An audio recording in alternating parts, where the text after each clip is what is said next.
Bienvenue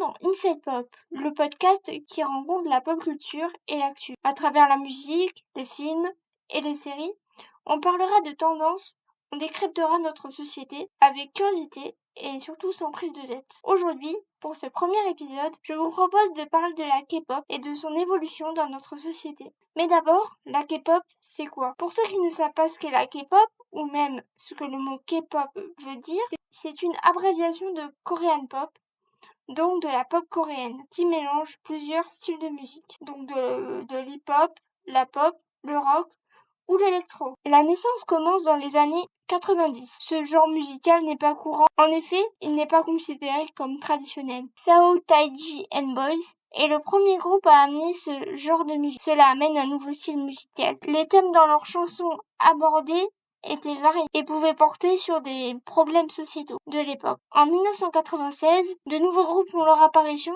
suite à la séparation de ce groupe. Il y a donc un nouveau style vestimentaire. En 1997, soit un an après la séparation du premier boys band, donc, on voit l'apparition du premier girls band, S.E.S.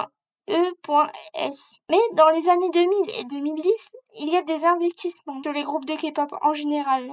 L'intérêt pour la K-pop se développe avec le titre Gangnam Style en 2000. Cela englobe la danse avec de nombreuses chorégraphies. Il y a aussi des adaptations pour rendre accessible avec la mise en place de nombreux produits dérivés et des collaborations avec des artistes internationaux. Cela permet donc de maintenir la popularité de la K-pop. Malgré une image dynamique et positive, les conditions de travail peuvent être très intenses.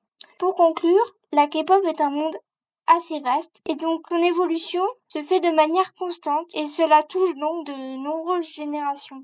Avec ces différents styles de musique, il y en a pour tous les goûts. J'espère que ce premier épisode vous aura plu et que vous avez découvert des infos sur la K-pop. N'hésitez pas à vous abonner, à commenter et à partager pour ne manquer aucun épisode.